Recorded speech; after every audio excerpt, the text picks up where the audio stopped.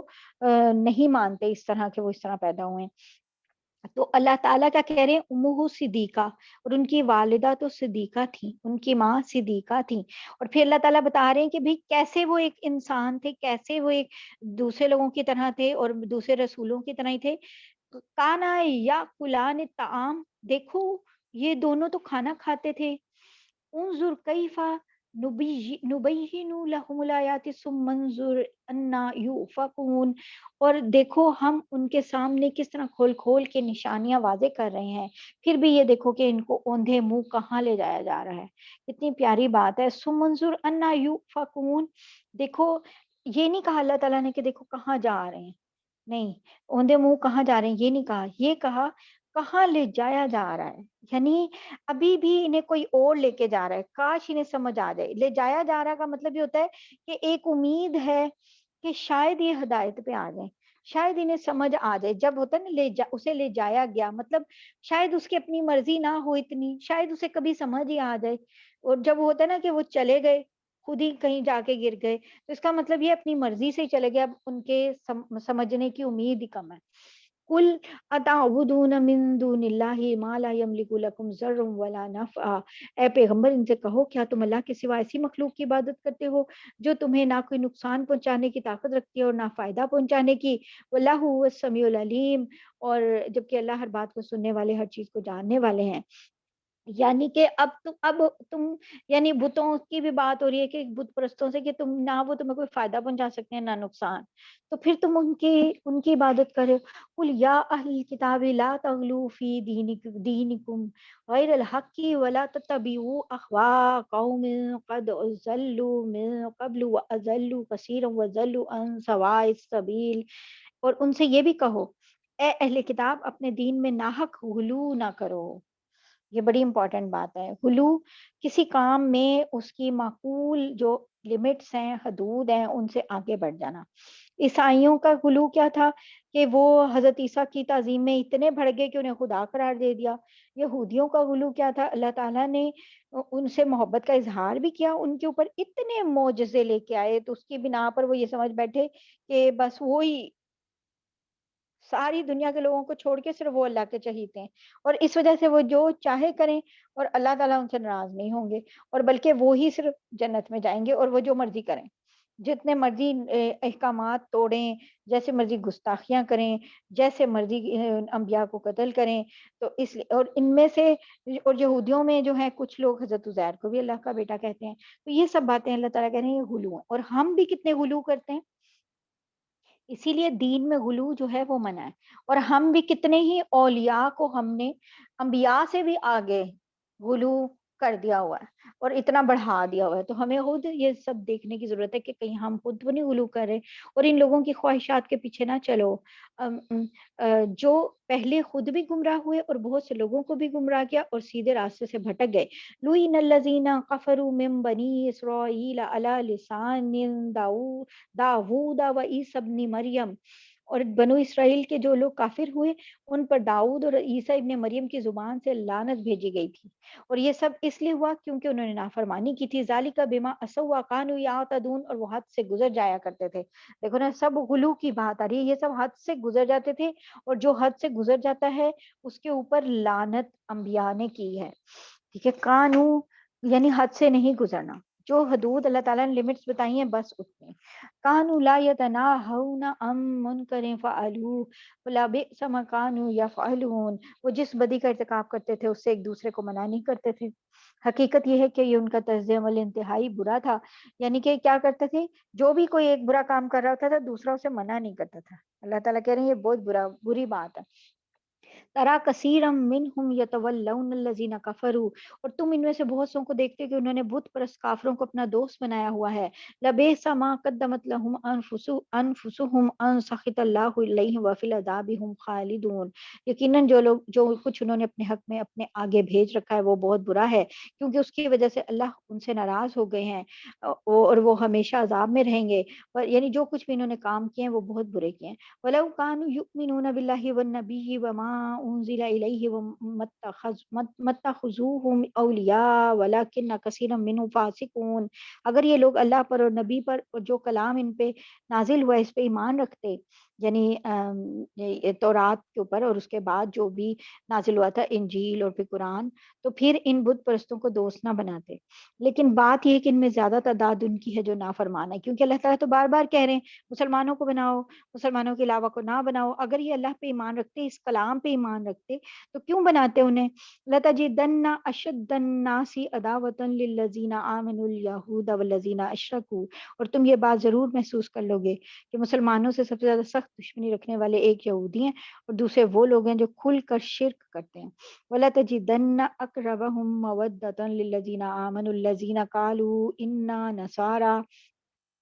اور تم یہ بات بھی ضرور محسوس کر لو گے کہ غیر مسلموں میں مسلمانوں سے دوستی میں قریب تر وہ لوگ ہیں جنہوں نے اپنے آپ کو نصرانی کہا ہے. یعنی نصرانی جو ہیں وہ پھر بھی کچھ بہتر ہیں. اللہ تعالیٰ یہ بتا رہے ہیں یہودیوں سے، ذالک بأن منہم قسیسین ورہبانا وانہم لا یستکبرون. اور اس کی وجہ یہ کہ ان میں سے بہت سے علم دوست عالم اور بہت سے تارک دنیا درویش ہیں. نیز یہ وجہ بھی ہے کہ وہ تکبر نہیں کرتے. اب تارک دنیا درویش کا کیا مطلب ہے؟ کہ ایسے لوگ ہیں کیونکہ انہوں نے اپنے آپ کو دنیا سے علیحدہ کر لیا ہے، تو دنیا کے مال اسباب وغیرہ سے ان کو کوئی غرض نہیں ہے. تو جب انہیں حق بات پہنچائی جاتی ہے تو وہ اس کو جلدی پہچان لیتے ہیں حق کو. تو یعنی اسلام ان تک پہنچایا جاتا ہے تو وہ جلدی پہچان لیتے ہیں، اس لیے وہ مسلمانوں سے اس لیے زیادہ قریب ہیں کہ وہ اس کو جلدی سمجھ لیں گے. ہم 10 منٹ کی ہماری بریک ہے، یہاں سے ہم انشاءاللہ 82 ہماری آیت ختم ہوگی ہے، 83 اور 7 پارہ ہمارا انشاءاللہ یہاں سے شروع ہوگا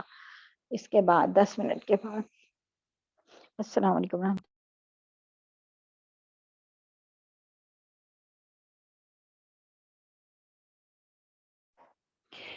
اعوذ باللہ من الشیطان الرجیم، بسم اللہ الرحمن الرحیم. جو سب بھی قرآن پاک لے کے بیٹھے ہوئے ہیں تو وہ اعتکاف کی نیت کر لیں. نویت الاعتکاف للہ عز وجل ما دمت فی بیان القرآن. اللہ تعالیٰ بہت قدر کرنے والے ہیں اور بہت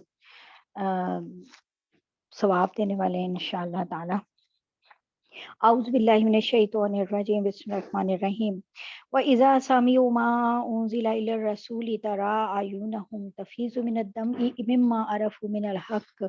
اور جب یہ لوگ وہ کلام سنتے ہیں جو رسول پر نازل ہوا ہے تو چونکہ انہوں نے حق کو پہچان لیا ہوتا ہے اس لیے تم ان کی آنکھوں کو دیکھو گے کہ وہ آنسوؤں سے بہہ رہی ہیں. اب یہ ان کی بات ہو رہی ہے نصرانیوں کی، کرسچنز کی، ان کی بات کر رہے ہیں. تو اللہ تعالیٰ کہہ رہے ہیں کہ جب اب ہوا کیا تھا کہ عیسائیوں میں سے، کیونکہ ان میں قبول حق کا مادہ جو ہے نا وہ زیادہ ہوتا ہے، ان کی مسلمانوں سے اتنی سخت اس وقت تک دشمنی نہیں تھی. اور کیونکہ دنیا کی محبت انسانوں کو حق قبول کرنے سے سب سے زیادہ روکتی ہے، تو یہودی اور مشرکین مکہ جو تھے ان پر تو دنیا پرستی بہت زیادہ تھی، بہت ہی زیادہ. وہ تو وہاں پر آپ کو پتہ ہے سود کا سارا کاروبار بھی ان کا یہودیوں کا ہی تھا، اور مشرکین مکہ بھی جو ہیں وہ بہت ساری چیزوں میں پڑے ہوئے تھے اس طرح کی. اور اللہ تعالیٰ بتا رہے ہیں کہ وہ اس وقت ان تکبر بھی کم تھا. جب مشرکین مکہ نے مسلمانوں پہ بہت ظلم کیا تھا نا، تو سب سے پہلی جو ہجرت انہوں نے کی تھی وہ حبشہ کی طرف کی تھی. اور حبشہ میں نجاشی تھا بادشاہ اور وہ کرسچن تھا. تو اس وقت مشرکین مکہ نے اپنا ایک وفد نجاشی کے پاس بھیجا کہ بھئی ان لوگوں کو وہاں سے نکالو، مسلمان کیوں تمہارے پاس پناہ لینے کے لیے آ گئے، ان کو نکالو. تو پھر نجاشی نے مسلمانوں کو بلایا اور انہیں کہا کہ بھئی آپ بتائیں پھر انہوں نے بتایا حضرت جعفر جو ابن ابی طالب تھے، نبی صلی اللہ علیہ وسلم کے چچا زاد بھائی تھے، حضرت علی کے بھائی تھے، انہوں نے دربار میں وہ ان کے ساتھ کیونکہ وہ ان کے ساتھ تھے جو سب سے پہلے جنہوں نے ہجرت کی تھی حبشہ کی طرف، انہوں نے دربار میں ایک بڑی مؤثر تقریر کی، سورہ مریم کی آیات پڑھی اور بتایا کہ یہ کلام ہے۔ تو اس سے نجاشی کے دل میں، اور جو وہاں لوگ بیٹھے تھے، جو جو ظاہر ہے کہ اس کے دربار میں علم والے لوگ بھی تھے، تو ان کے اندر جو ہے ایک وہ جو راہب وغیرہ تھے، ان کے اندر ایک نرمی پیدا ہوئی، اور انہوں نے مسلمانوں کو وہاں سے نہیں نکالا، اور پھر یعنی کہ کافروں کی بات نہیں مانی، مشرکین کی۔ پھر انہوں نے اپنے کچھ علماء اور راہب اکٹھے کیے، اور انہوں نے ایک اس کا جو وفد سا بنا کے ایک مطلب ایک قافلہ بنا کے آپ کی خدمت میں بھیجا۔ تو نبی صلی اللہ علیہ وسلم نے ان کے سامنے سورہ یاسین کی تلاوت کی، جسے سن کے ان لوگوں کے آنکھوں سے آنسو بہنے لگ گئے۔ تو یہاں پہ اس بات کا بھی ذکر ہو رہا ہے، اور پھر انہوں نے خود اس بات کی گواہی دی کہ یہ اس کلام کے مشابہ ہے جو حضرت عیسیٰ پہ نازل ہوا تھا، یعنی بالکل اس جیسا ہی ہے۔ تو اس لیے وہ لوگ جو ہیں وہ مسلمان ہو گئے تھے، کیونکہ انہیں بھی پتا تھا، علم والوں کو تو پتا تھا، جہاں جہاں تورات تھی، جہاں جہاں انجیل تھی، کہ نبی پاک صلی اللہ علیہ وآلہ وسلم کے آنے کے بارے میں کہا گیا ہے، اور اتنے ہر کتاب کے اندر کہا گیا ہے۔ یقولون ربنا آمنا فاکتبنا مع الشاہدین، اور وہ کہہ رہے ہیں اے ہمارے پروردگار، ہم ایمان لے آئے ہیں، یعنی کہ ان کے بارے میں کہا جا رہا ہے وما لنا لا نؤمن باللہ وما جاءنا من الحق ونطمع ان يدخلنا ربنا مع القوم الصالحین، اور ہم اللہ پر اور جو حق ہمارے پاس آ گیا ہے اس پر آخر کیوں ایمان نہ لائیں، اور پھر یہ توقع بھی رکھیں کہ ہمارا رب ہمیں نیک لوگوں میں شمار کرے گا۔ فَأَصَابَهُمُ اللَّهُ بِمَا قَالُوا جَنَّاتٍ تَجْرِي مِن تَحْتِهَا الْأَنْهَارُ خَالِدِينَ فِيهَا وَذَلِكَ جَزَاءُ الْمُحْسِنِينَ، چنانچہ ان کے اس قول کی وجہ سے اللہ ان کو وہ باغات دے گا جس کے نیچے نہریں بہتی ہوں گی، جن میں وہ ہمیشہ رہیں گے، اور یہی نیکی کرنے والوں کا صلہ ہے۔ وَالَّذِينَ كَفَرُوا وَكَذَّبُوا بِآيَاتِنَا أُولَٰئِكَ أَصْحَابُ الْجَحِيمِ، اور جن لوگوں نے کفر اپنایا ہے اور ہماری آیتوں کو جھٹلایا ہے وہ دوزخ والے لوگ ہیں۔ یا ایھا الذین آمنوا لا تحرموا طیبات ما احل اللہ لکم ولا تعتدوا، اے ایمان والو، اللہ نے تمہارے لیے جو پاکیزہ چیزیں حلال کی ہیں ان کو حرام قرار نہ دو، اور حد سے تجاوز نہ کرو، یعنی حد سے آگے نہ بڑھو کہ تم خود ہی سے حلال جو چیزیں ہیں ان کو حرام کرنے لگ جاؤ۔ ان اللہ لا یحب المعتدین، اور یقین جانو اللہ حد سے تجاوز کرنے والوں کو پسند نہیں کرتے۔ جس طرح حرام چیزوں کو حلال سمجھنا گناہ ہے، اسی طرح جو حلال اللہ نے کیا ان کو حرام سمجھنا بھی گناہ ہے۔ مشرکین مکہ تھے اور یہودی تھے، انہوں نے بہت سی چیزوں کو اپنے اوپر حرام کیا ہوا تھا اور بہت سی چیزوں کو حلال بھی کیا ہوا تھا، ایسی عجیب و غریب چیزوں کو جو کہ حلال نہیں تھی۔ وَكُلُوا مِمَّا رَزَقَكُمُ اللَّهُ حَلَالًا طَيِّبًا وَاتَّقُوا اللَّهَ الَّذِي أَنتُم بِهِ مُؤْمِنُونَ، اور اللہ نے تمہیں جو رزق دیا ہے اس میں سے حلال پاکیزہ چیزیں کھاؤ، اور جس اللہ پر تم ایمان رکھتے ہو اس سے ڈرتے رہو۔ لا يؤاخذكم الله باللغو في ایمانکم ولکن یؤاخذکم بما عقدتم الایمان، اللہ تمہاری لغو قسموں پر تمہاری پکڑ نہیں کرے گا، لیکن جو قسمیں تم نے پختگی کے ساتھ کھائی ہوں ان پہ تمہاری پکڑ کرے گا۔ اب یہ جو ہیں یہ کون سی قسمیں آ رہی ہیں، لغو قسمیں کون سی ہوتی ہیں؟ وہ قسمیں جو قسم کھانے کے ارادے کے بغیر محاورے کے طور پہ، تکیہ کلام کے طور پہ، جو عربوں میں یہ بہت ہی مشہور تھا، واللہ کر کے بات کرنا، کہ اللہ کی، اس کا مطلب کیا ہوتا ہے؟ اللہ کی قسم، واللہ میں نے تو یہ نہیں کیا، واللہ اس نے یہ نہیں کیا، اور اس طرح تو بات کے اوپر جو ہے نا وہ یہ لغو قسمیں ہوتی ہیں۔ تو اللہ تعالیٰ کہہ رہے ہیں کہ یا پھر یہ والی، یا پھر کسی ماضی کے واقعے پر اسے سچ سمجھ کے کھائی ہوئی قسم جو ہوتی ہے، یعنی کہ اس کو نہیں، ماں کو نہیں پتا کہ بیٹا رات کو آیا تھا یا نہیں، وہ انتظار کر کے سو گئی یا کوئی بھی، تو وہ کہے کہ بھئی جو اپنے بیٹے کے بارے میں صبح قسم کھا کے کہ وہ نہیں آیا تھا رات کو، لیکن وہ آ چکا تھا، تو یہ اصل میں اسے پتہ ہی نہیں تھا اس بات کا، جس بات کا علم ہی نہیں تھا، یعنی ماضی کے کسی واقعے پہ سچ سمجھ کے کھائی ہوئی اصل میں قسم، اس نے تو سچ سمجھ کے کھائی تھی لیکن اصل میں وہ غلط تھی، اور لیکن اسے کیونکہ اس کا پتہ ہی نہیں تھا، اس لیے اللہ تعالیٰ کہہ رہے ہیں ایسی قسموں کا مواخذہ میں نہیں کروں گا، پکڑ نہیں کروں گا۔ لیکن قسم بہت امپورٹنٹ چیز ہوتی ہے، اور ہم اسے بالکل امپورٹنٹ نہیں سمجھتے، اور ہمارے سوسائٹی میں یہ بہت عام سی بات ہے قسمیں کھانا، لیکن قسم نہیں۔ اور دوسری بات یہ کہ اللہ کے علاوہ کسی کی قسم نہیں کھائی جا سکتی، اللہ کے علاوہ جو کہتے ہیں تمہیں میری قسم اور تمہیں اس کی قسم، تو اس سے یہ کوئی قسم نہیں ہوتی اور اس سے کچھ بھی نہیں ہوتا۔ اور کوئی قسم بھی نہیں اس کے اوپر آتی، ٹھیک ہے؟ قسم صرف اللہ کی ہے، اللہ کے علاوہ کسی کی قسم ہے ہی نہیں۔ جب تک اللہ کی قسم نہیں کھائی جائے گی، اس بات کی کوئی ویلیو ہی نہیں ہے، نہ اللہ کے نزدیک نہ کہیں اور۔ تو وہ جو کہو تمہیں میری قسم، تو میری تمہیں اس کی قسم، اس کا کوئی فائدہ نہیں ہے، اور اس سے کوئی قسم ہوتی بھی نہیں، ٹھیک ہے؟ لیکن جو قسمیں تم نے پختگی کے ساتھ کھائی ہو، یعنی آئندہ زمانے میں کوئی کام کرنے یا نہ کرنے کے اوپر کوئی قسم کھائی ہو، کہ میں اللہ کی قسم کھاتی ہوں کہ میں یہ نہیں کروں گی، یا میں اللہ کی قسم کھاتی ہوں میں وہ نہیں کروں گی، یا میں وہ ضرور کروں گی، تو یہ جو قسمیں ہیں، کیونکہ وہ جان بوجھ کے مستقبل کے اوپر کھائی جا رہی ہیں، کہ اور کسی کام کے اوپر، کہ اگر یہ ہو گیا تو میں اللہ کی قسم یہ ضرور کروں گی، تو پھر وہ قسمیں جو ہیں ان پہ پکڑ ہوگی۔ بما عقدتم الایمان، ان پہ تمہاری پکڑ کرے گا۔ فکفارتہ اطعام عشرۃ مساکین من اوسط ما تطعمون اہلیکم او کسوتہم او تحریر رقبہ، یعنی کہ اب اس چنانچہ ہوگا کیا، پکڑ کیا ہوگی، کفارہ دینا پڑے گا۔ اگر وہ قسم توڑ دی، وہ کام نہیں کیا، تو کفارہ دینا ہے، 10 مسکینوں کو اوسط درجے کا کھانا کھلانا ہے، اوسط دینے کا نارمل، ٹھیک ہے، نہ ہی بہت کم نہ ہی بہت زیادہ والا، 10 مسکینوں کو، یعنی جو تم اپنے گھر والوں کو کھلایا کرتے ہو ویسا، یا ان کو کپڑے دو 10 مسکینوں کو، یا ایک غلام کو آزاد کرو، یعنی ان تینوں میں سے کوئی ایک کام۔ لیکن اگر کسی کے پاس ان تینوں میں سے بھی کچھ نہ ہو، انتہائی غریب ہو، تو وہ 3 دن کے روزے رکھے۔ فمن لم یجد، اگر وہ کچھ بھی نہ پائے، فصیام ثلاثۃ ایام، تو پھر روزے رکھے 3 دن کے۔ ذالک کفارۃ ایمانکم اذا حلفتم، اور یہ تمہاری قسموں کا کفارہ ہے جب تم نے قسم کوئی کھا لی ہو اور اسے توڑ دیا ہو۔ واحفظوا ایمانکم، اور اپنی قسموں کی حفاظت کیا کرو۔ حفاظت کا مطلب قسم کھانا مذاق نہیں ہے، اول تو قسمیں کم سے کم کھاؤ، اور اگر کھا ہی لی ہے تو اب اسے پورا کرنا ضروری ہے، اور اگر کوئی ناجائز کام کی قسم کھائی ہے تو پھر اس پہ واجب ہے کہ قسم کو توڑے، کفارہ ادا کرے۔ ناجائز کام کے کا مطلب یہ ہوتا ہے کہ جیسے کہ ایسی، کیونکہ نبی صلی اللہ علیہ وسلم نے خود ہدایت فرمائی تھی کہ ایسی قسموں کو توڑ دینا چاہیے، کفارہ دینا چاہیے، جیسے وہ کہتا ہے میں اپنی والدہ سے بات نہیں کروں گی، یا میں اپنی مطلب اس طرح کی کوئی قسم جو کہ بالکل، یعنی کہ ایک غلط چیز ہے، تو اس یہ اور یہ خلاف شرع ہے، اللہ کا حکم ہے کہ نہیں، والدہ سے تو بات کرنی ہی پڑے گی، تو پھر وہاں توڑنی پڑے گی۔ تو یہ اللہ تعالیٰ یہی کہہ رہے ہیں، اسی کذالک یبین اللہ لکم آیاتی لعلکم تشکرون، اسی طرح اللہ اپنی آیتیں کھول کھول کے تمہارے سامنے واضح کرتے ہیں تاکہ تم شکر ادا کرو۔ یا ایھا الذین آمنوا انما الخمر والمیسر والانصاب والازلام رجس من عمل الشیطان فاجتنبوه لعلکم تفلحون۔ اے ایمان والو، شراب، جوا، بتوں کے تھان اور جوئے کے تیر، یہ سب ناپاک شیطانی کام ہیں، لہٰذا ان سے بچو تاکہ تمہیں فلاح حاصل ہو۔ دیکھیں، اور بالکل شراب، یہاں جوا سب ختم، بالکل بند کر دیا اللہ تعالیٰ نے، اور کہا جوئے کے تیر، جوئے کے تیروں کے بارے میں ہم پہلے بھی بات کر چکے ہیں، جو پیچھے سورہ بقرہ میں بھی آیا تھا، یعنی کہ جوا کھیلتے تھے، اور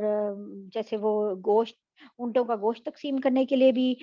تیر ڈالتے تھے، اور 10 حصے کرتے تھے، 10 لوگوں سے پیسے لیتے تھے، لیکن 3 تیروں کے اوپر کچھ بھی نہیں لکھتے تھے، اور 7 تیروں کے اوپر سارے حصے لکھ دیتے تھے، اور پھر جس کا خالی تیر نکلتا تھا اسے کچھ نہیں ملتا تھا، پیسے اس نے دیے ہوتے تھے، تو اس طرح ہوتا تھا۔ اور دوسرا تو یہ بھی جوا ہے، ٹھیک ہے نا، اور پھر اسی طرح سے اگر وہ مطلب جو بھی کام انہوں نے کرنا ہوتا تھا تو تیروں سے فال لیتے تھے کہ کریں یا نہیں کریں، تو وہ 3 تیر ہوتے تھے، خالی، ایک یس اور ایک نو، تو جو جس نے بھی وہ تیر فال نکالنی ہوتی تھی وہ ایک تیر نکال لیتا تھا، یا یس کا آ جاتا تھا یا نو کا یا پھر خالی کا، جب خالی ہوتا تھا اس کا مطلب تھا دوبارہ نکالو، اس طرح۔ تو اور باقی جو کہ بتوں کے تھان، اصل بات یہ ہے کہ قربان گاہیں جو بتوں کے سامنے بنائی جاتی تھی اور لوگ بتوں کے نام پہ وہاں جانور ذبح کرتے تھے، تو اس کے بارے میں کہا ہے کہ یہ سب جو ہیں شیطانی کام ہے، تو ان سے بچ جاؤ۔ انما یرید الشیطان ان یوقع بینکم العداوۃ والبغضاء فی الخمر والمیسر ویصدکم عن ذکر اللہ وعن الصلاۃ فہل انتم منتہون۔ شیطان تو چاہتا ہی یہی ہے کہ شراب اور جوئے کے ذریعے تمہارے درمیان دشمنی اور بغض کے بیج ڈال دے، اور تمہیں اللہ کی یاد اور نماز سے روک دے۔ اب بتاؤ کہ کیا تم ان چیزوں سے باز آ جاؤ گے، اور اطیعوا اللہ واطیعوا الرسول واحذروا، اور اللہ کی اطاعت کرو اور رسول کی اطاعت کرو، نافرمانی سے بچتے رہو۔ یعنی کہ شراب اور جوا جو ہوتا ہے یہ دشمنی اور بغض ڈال دیتا ہے، یہ دونوں، کیونکہ جوئے میں لڑائی ہوتی ہے پھر، اور وہ ہمیشہ ہوتی ہے، اور جواریوں میں لڑائیاں، اور پھر دوسری بات یہ کہ شراب جو ہے وہ تو ویسے ہی عقل اور مت ختم کر دیتا ہے، لیکن اصل میں ریزننگ کی بات نہیں ہے، اللہ نے جو کہہ دیا وہ حکم ہے بس، کہ جی یہ نہیں کرنا تو یہ نہیں کرنا. اور یہ کوئی آسان بات نہیں ہے. شراب جو ہے وہ مطلب جو لوگ کسی چیز کے عادی ہوتے ہیں وہ بتا سکتے ہیں کہ عادت کو ختم کرنا کتنا مشکل ہے. تو شراب ان کی عادت میں نہیں، بلکہ وہ ایک ایڈکشن ہوتی ہے نا، ایک ایڈکشن میں آ جاتی ہے، جیسے کہ ایڈکشن ہو جاتی ہے ایک چیز کی. تو عادت سے بھی اوپر انسان نشہ ہے وہ ایکچولی. تو اس میں اگر وہ نہیں وہ لیتا تو پھر اس کا نشہ ٹوٹتا ہے. تو پھر اللہ تعالیٰ نے جب کہا تو سب نے جس طرح وہ شراب کے مٹکے توڑے اور پھر شراب سے توبہ کی اور پھر شراب نہیں پی. یہ ایک بہت بڑی بات ہے، بہت ہی بڑی بات ہے. فَإِن تَوَلَّيْتُمْ فَاعْلَمُوا أَنَّمَا عَلَى رَسُولِنَا الْبَلَاغُ الْمُبِينُ. اور اگر اس حکم سے منہ موڑو گے تو جان رکھو ہمارے رسول پر صرف یہ ذمہ داری ہے کہ وہ صاف صاف طریقے سے اللہ کے حکم کی تبلیغ کریں. لَيْسَ عَلَى الَّذِينَ آمَنُوا وَعَمِلُوا الصَّالِحَاتِ جُنَاحٌ فِيمَا طَعِمُوا إِذَا مَا اتَّقَوْا وَآمَنُوا وَعَمِلُوا الصَّالِحَاتِ ثُمَّ اتَّقَوْا وَآمَنُوا ثُمَّ اتَّقَوْا وَأَحْسَنُوا. اور جو لوگ ایمان لے ہیں نیکی پر کار بند ہیں، انہوں نے پہلے جو کچھ کھایا پیا اس کی وجہ سے ان پر کوئی گناہ نہیں ہے. یعنی کہ جو نیک ہیں اور نیک عمل کر رہے ہیں، ایمان لے آئے ہیں اور آمن و عامل الصالحات اور نیک عمل کر رہے ہیں، ٹھیک ہے، ان پر تو جو کچھ انہوں نے پہلے جوا شراب جو بھی تھا وہ سب ان پہ اب کوئی گناہ نہیں ہے. اب شرط کیا ہے کہ وہ آئندہ ان گناہوں سے بچتے رہیں، ایمان رکھیں، نیک عمل کرتے رہیں. یعنی دونوں چیزیں دیکھیں، آمن و عامل الصالحات، ایمان بھی اور نیک عمل ہر جگہ اکٹھے، کہیں خالی ایمان کی بات نہیں. تو ایمان بھی رکھے اور نیک عمل بھی کرتے رہیں. پھر پھر جن چیزوں سے آئندہ روکا جائے ان سے بچا کریں اور ایمان پہ قائم رہیں. اس کے بعد بھی تقوی اور احسان کو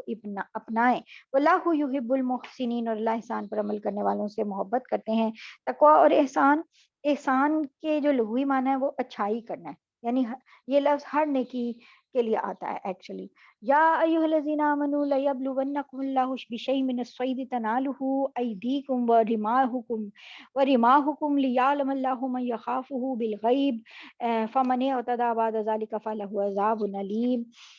اے ایمان والو، اللہ تمہیں شکار کے کچھ جانوروں کے ذریعے ضرور آزمائے گا جو تمہارے ہاتھوں اور تمہارے نیزوں کی زد میں آ جائیں گے، تاکہ وہ یہ جان لے کہ کون ہے جو اسے دیکھے بغیر بھی اس سے ڈرتا ہے. پھر جو شخص اس کے بعد بھی حد سے تجاوز کرے گا وہ دردناک سزا کا مستحق ہوگا. یعنی یہ آ رہا ہے کہ وہ جو جیسے شروع میں بھی تھا کہ حج اور عمرے کا احرام باندھ لیا تو اب خشکی کے جانوروں کا شکار حرام ہے.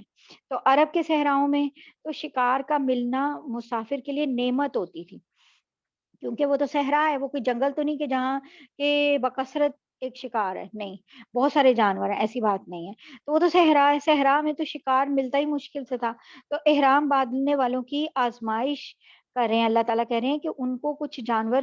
جو ہے ان کے اتنے قریب بھیج دے گا کہ ان کی نیزوں کی زد میں ہوں گے، انہیں لگیں گے کہ نیزہ بھی ماریں گے تو یہ جو ہے ہم شکار کر لیں گے. لیکن یہ اللہ کا ٹیسٹ ہے، ٹھیک ہے، کہ اللہ تعالیٰ کے حکم کی وجہ سے اب اس نعمت سے پرہیز کرنا ہے. اور اس کو اور اگر جو اللہ سے دیکھے بغیر ڈرے گا، اللہ تعالیٰ نے اس کے لیے بہت سے انعام رکھے ہیں، اور جو اس کی حد سے تجاوز کرے گا وہ دردناک سزا کا مستحق ہوگا. یا ایھا الذین آمنوا لا تقتلوا الصید وانتم حرم، اور اے ایمان والو جب تم احرام کی حالت میں ہو تو کسی شکار کو قتل نہ کرو. ومن قتلہ، اور جو تم میں سے کوئی جان بوجھ کے قتل کر دے، منکم متعمدا، یعنی کہ جان بوجھ کر، فجزاء مثل ما قتل من النعم يحكم به ذوى عدل منكم هديا بالغ الكعبة او کفارۃ طعام مساکین او عدل ذلك صیاما لیذوقوا وبال امری عفا اللہ عما سلف ومن عاد فینتقم اللہ منہ.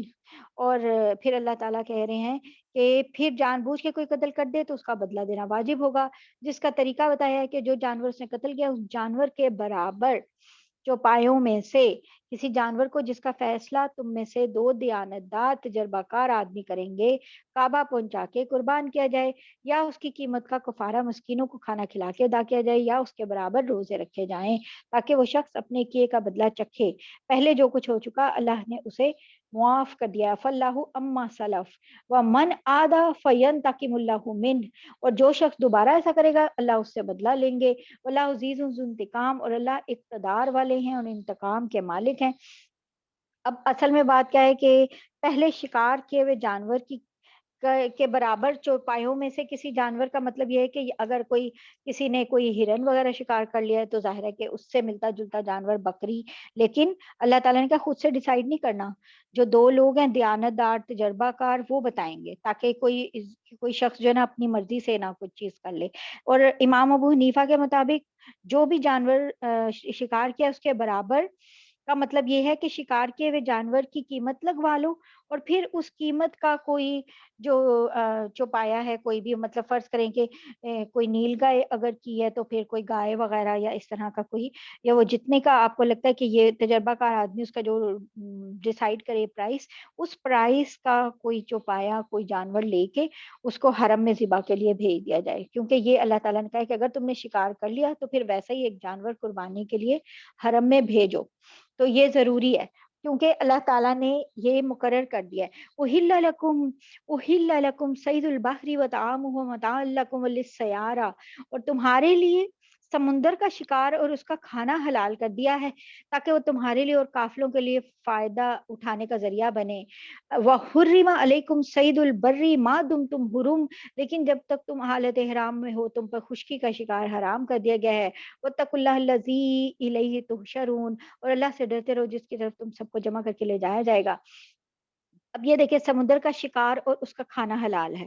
ٹھیک ہے, لیکن اب اللہ تعالیٰ نے کہا خشکی کا حرام ہے, مطلب ریزننگ نہیں کیوں کیوں حرام ہے کیوں حلال ہے, نہیں, جو اللہ نے حلال کیا وہ حلال ہے, جو اس نے حرام کیا وہ حرام ہے. اور سمندر کے شکار کا مطلب ہے اس میں سے مچھلی, ورنہ سمندر میں بہت سی طرح کی چیزیں, اس میں مینڈک بھی ہیں, اس میں مگرمچھ بھی ہیں, اس میں سمندر کے اندر یہ بچھوؤں کی شکل کے بہت ساری وہ کریبز اور اس طرح کی چیزیں بھی ہیں. تو وہ سب حلال نہیں ہے, حلال کیا ہے فش, فش جو ہے نا وہ حلال ہے. تو اور اللہ تعالیٰ کہہ رہے ہیں کہ جب تک اللہ سے ڈرتے رہو واتقوا اللہ الذی الیہ تحشرون, جس کی طرف تم سب کو جمع کر کے لے جایا جائے گا. جعل اللہ الکعبۃ البیت الحرام قیاما للناس والشہر الحرام والہدی والقلائد, اور اللہ نے کعبے کو جو بڑی حرمت والا گھر ہے لوگوں کے لیے قیام امن کا ذریعہ بنا دیا ہے, نیز حرمت والے مہینے, نذرانے کے جانور اور ان کے گلے میں پڑے ہوئے جو پٹے قلائد ہیں ان کو بھی امن کا ذریعہ بنایا ہے. یعنی امن کا ذریعہ بنایا ہے کہ جہاں پہ بھی یہ لوگ دیکھے یعنی کہ حرمت والے مہینے ہوں تو بھی آپ نے کوئی قتال وغیرہ نہیں کرنا. جہاں یہ ایسے جانور ہوں جن کے گلوں میں یہ وہ پٹے ڈال دیتے تھے بتانے کے لیے کہ یہ ہم قربانی لے کے جا رہے ہیں حرم میں عمرہ یا حج کے لیے, تو ان کو بھی لوگ کچھ نہیں کہتے تھے. ذالک لتعلموا ان اللہ یعلم ما فی السماوات وما فی الارض وان اللہ بکل شیء علیم, یہ سب اس لیے تاکہ تمہیں معلوم ہو کہ آسمانوں اور زمینوں میں جو کچھ ہے اللہ اسے خوب جانتے ہیں اور اللہ ہر بات سے پوری طرح باخبر ہیں. اور اب یہ بھی دیکھیں کہ کیونکہ کافر جو تھے مشرک جو تھے وہ بھی حج کرتے تھے اور وہ بھی جانور لے کے جا رہے ہوتے تھے, تو مسلمانوں نے ایک دفعہ نبی صلی اللہ علیہ وسلم سے پوچھا تھا کیونکہ ان کے پاس سے بڑا قافلہ گزر رہا تھا کہ اس کے اوپر ہم حملہ کر دیں, کیونکہ ظاہر ہے وہ تو احرام وغیرہ نہیں باندھتے تھے, احرام تو انہوں نے باندھا ہوتا تھا, مسلمانوں کو اللہ تعالیٰ نے کہا ہے تو وہ, لیکن وہ جا حرم رہے تھے کعبۃ اللہ اپنا طواف وغیرہ یا جو بھی وہ کرتے تھے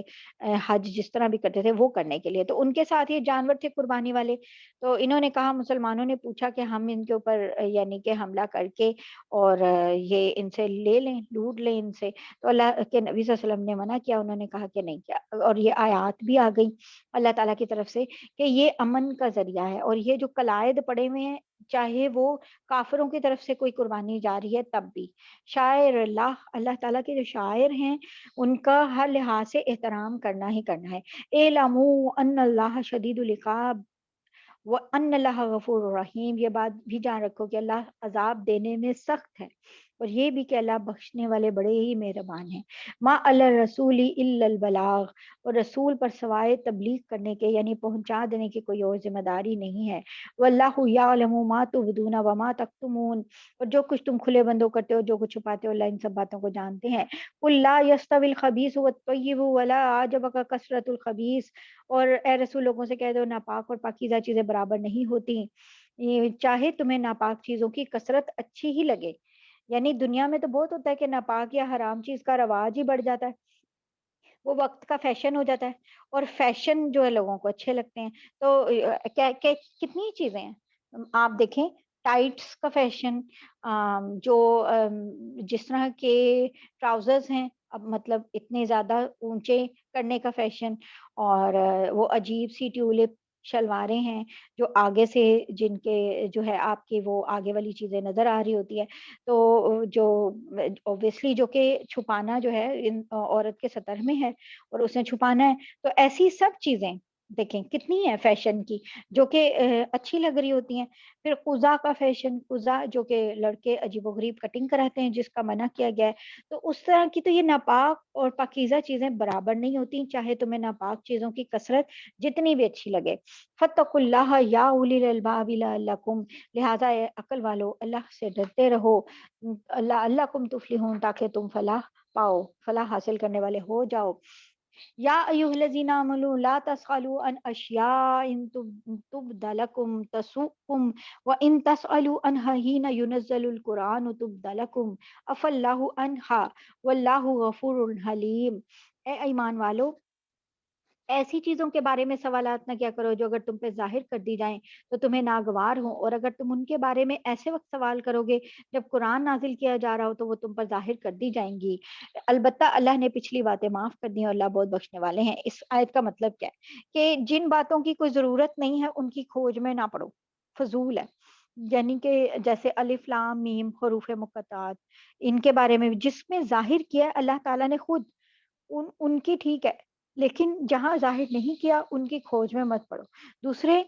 اللہ تعالیٰ کی طرف سے بعض اوقات کوئی حکم آتا ہے اور اس یعنی ایک جیسے کہ ان کی طرف آیا تھا کہ بھئی بنی اسرائیل کی طرف کہ گائے ذبح کر لو، تو ایک حکم ہے بس، اگر اس کے اوپر عمل کر لیں تو کافی ہے، لیکن اگر اس میں تفصیل جاننے کی کوشش کریں گے تو پھر کیا ہوگا، پھر اپنے اوپر جو ہے وہ بہت ساری ہم حد لگوا لیں گے، بہت ساری لمٹس لگوا لیں گے، اچھا یہ بھی نہیں کرنا، یہ بھی نہیں کرنا، یہ بھی نہیں کرنا۔ اور قرآن کی جو تفصیل ہے وہ تو اللہ تعالیٰ نے خود بتایا کہ وہ نبی صلی اللہ علیہ وسلم کی سنت کے ذریعے خود ہی کر دیتے ہیں، تو اس میں خود بال کی کھال نکالنے کی ضرورت نہیں ہے، کیونکہ کچھ لوگ ایسے کرتے تھے اس وقت بھی ہر چیز کے بارے میں۔ ساتھ ہی یہ بھی اللہ تعالیٰ فرما رہے ہیں کہ اگر یعنی قرآن کے نازل ہونے کے زمانے میں کوئی اس کا سخت جواب آ جائے تو تمہارے لیے بڑی مشکل ہو۔ اس کے بارے میں ایک وہ بھی ہے کہ ایک صحابی تھے، انہوں نے نبی صلی اللہ علیہ وسلم سے سوال کیا کہ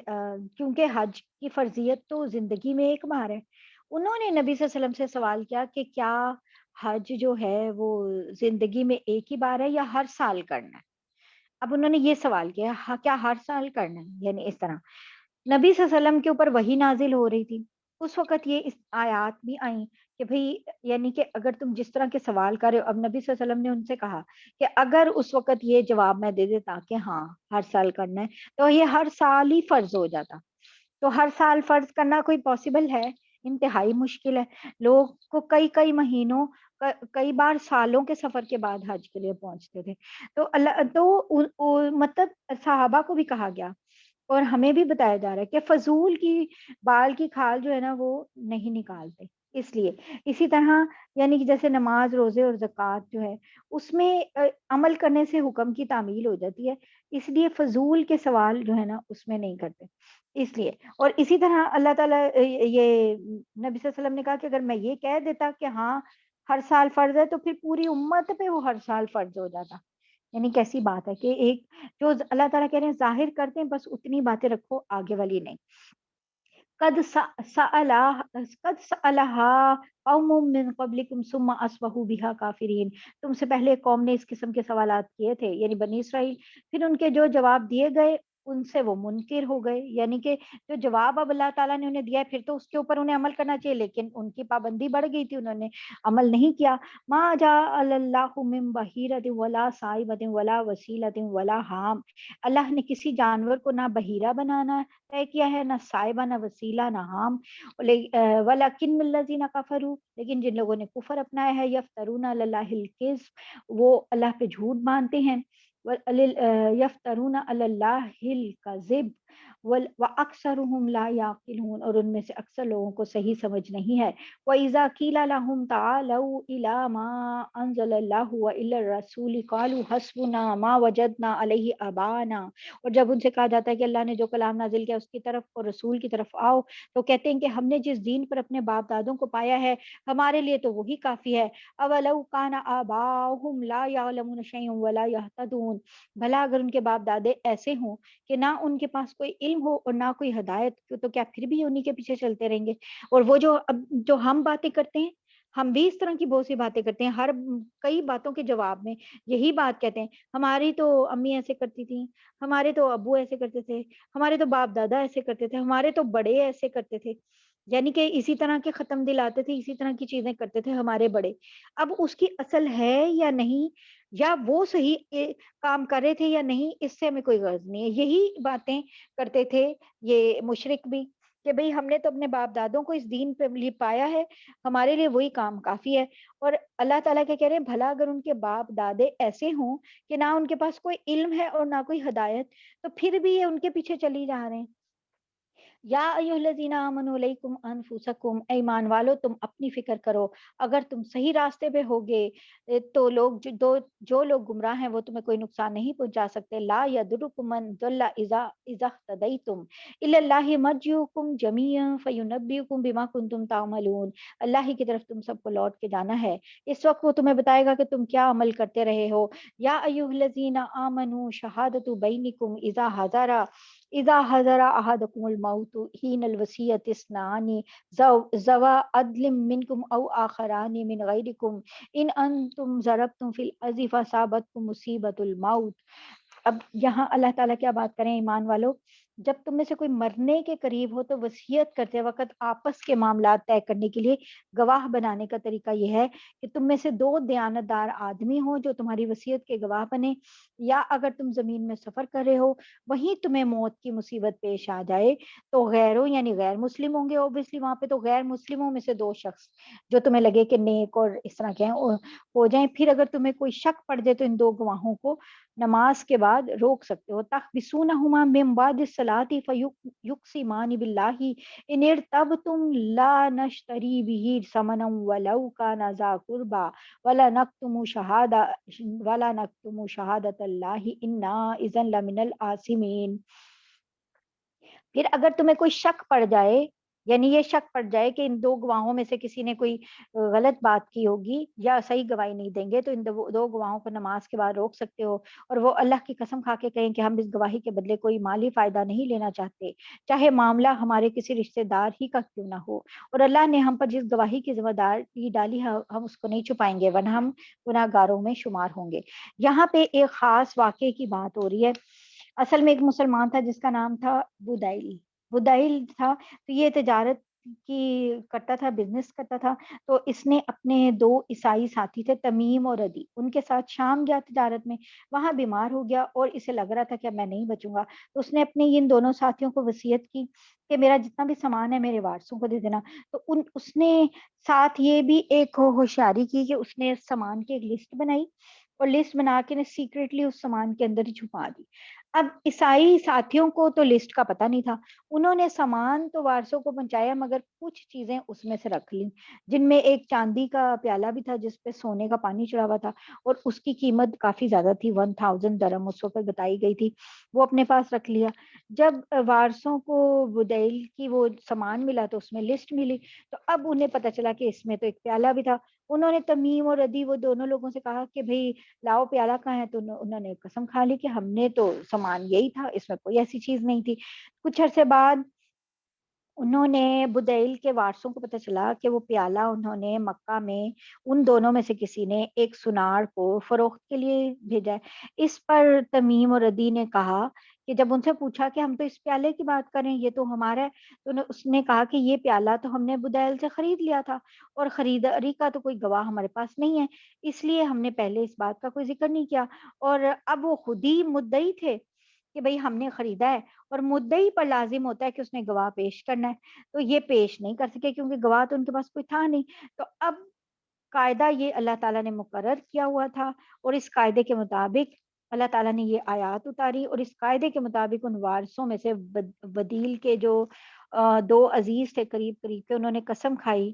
کہ جنہیں پتا تھا کہ یہ بدیل کی ملکیت تھا یہ پیالہ، جنہوں نے دیکھا تھا اس پیالے کو بدیل کے بعد، انہوں نے کہا کہ یہ پیالہ تو بدیل کا تھا اور یہ کرسچن جو ہے نا یہ جھوٹ بول رہے ہیں، کیونکہ ان کے پاس کوئی گواہ ہی نہیں ہے کہ اس نے بیچ دیا انہیں۔ اس پہ نبی صلی اللہ علیہ وسلم نے ان کے حق میں فیصلہ کیا، اور کرسچنز جو تھے وہ دونوں ان کو تمیم اور ردی پیالے کی پرائس دینی پڑی، اور یہ فیصلہ اس آیت کی وجہ سے ہوا، اور اس صورتحال کے لیے بھی ایک عام حکم بن گیا کہ جو مدعی ہے وہ گواہ لے کے آئے گا، ٹھیک ہے، جو دعویٰ کر رہا ہے وہ گواہ لے کے آئے گا، دعویٰ کر رہا ہے نا وہ اپنے پیالے کے اوپر، تو اب وہ گواہ اس نے لے کے آنے کہ یہ وہ کہہ رہا ہے یہ میرا پیالہ ہے، تو اسے بتانا پڑے گا کہ یہ پیالہ اس کا کیسے ہے، ٹھیک ہے نا، تو وہ یہ بتانا ضروری ہے، یہ اس کے بارے میں یہ چیز آ رہی ہے۔ فَإِنْ أُثِرَ عَلَىٰ أَنَّهُمَا اسْتَحَقَّا إِثْمًا فَآخَرَانِ يَقُومَانِ مَقَامَهُمَا مِنَ الَّذِينَ اسْتَحَقَّ عَلَيْهِمُ الْأَوْلَيَانِ فَيُقْسِمَانِ بِاللَّهِ لَا شَهَادَتُنَا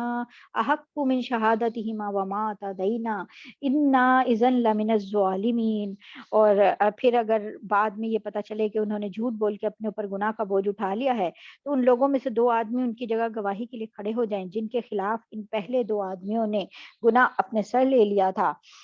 اور وہ اللہ کی قسم کھائیں کہ ہماری گواہی ان پہلے دو آدمیوں کی گواہی کے مقابلے میں زیادہ سچی ہے اور ہم نے اس گواہی میں کوئی زیادتی نہیں کی ورنہ ہم ظالموں میں شمار ہوں گے۔ اس کا مطلب کیا تھا کہ اس کا مطلب یہ ہے کہ پہلے دو گواہ جنہوں نے خیانت کی تھی کہ بھئی انہوں نے جو پہلے انہوں نے کہا تھا کہ دو گواہ جو ہیں وہ بیچ میں رکھ لیں، اگر انہوں نے کوئی خیانت کی تو پھر وہ اللہ کی قسم کھائیں گے کہ اب نئے دو لوگ جو ہیں وہ آئیں گے اور وہ لوگ یہ اللہ کی قسم کھائیں گے کہ ہماری گواہی زیادہ سچی ہے، یعنی دوسری طرف کے لوگ وہ دو گواہ لے آئیں گے اور وہ کہیں گے کہ ہماری گواہی زیادہ سچی ہے اور ہم نے کوئی زیادتی نہیں کی ورنہ ہم تو خود ہی ظالموں میں شمار ہو جائیں گے۔ ذالک ادنی ان یاتوا بشہادۃ علی وجہہا او یخافوا ان ترد ایمان بعد ایمانہم واتقوا اللہ واسمعوا واللہ لا یہدی القوم الفاسقین۔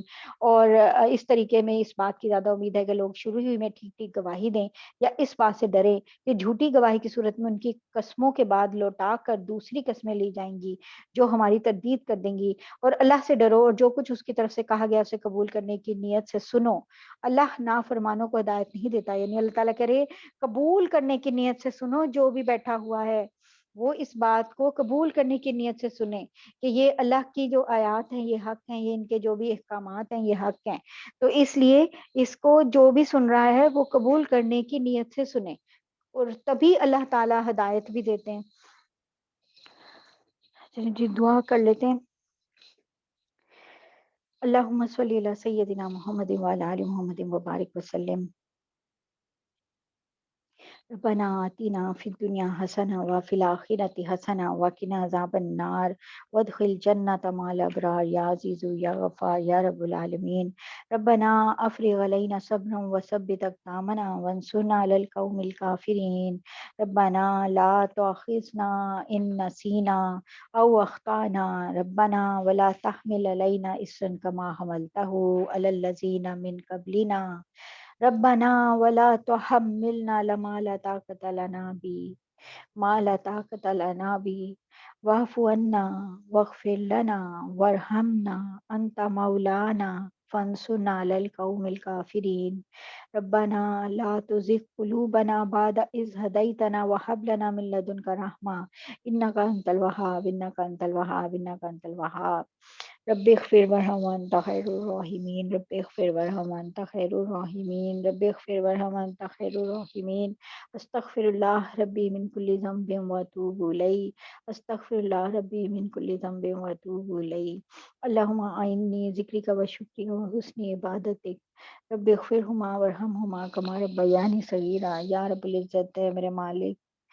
یا اللہ یا رب العزت اے میرے پاک پروردگار، یہ سب لوگ اپنے بہت سے کام دنیا کے چھوڑ کے یا اللہ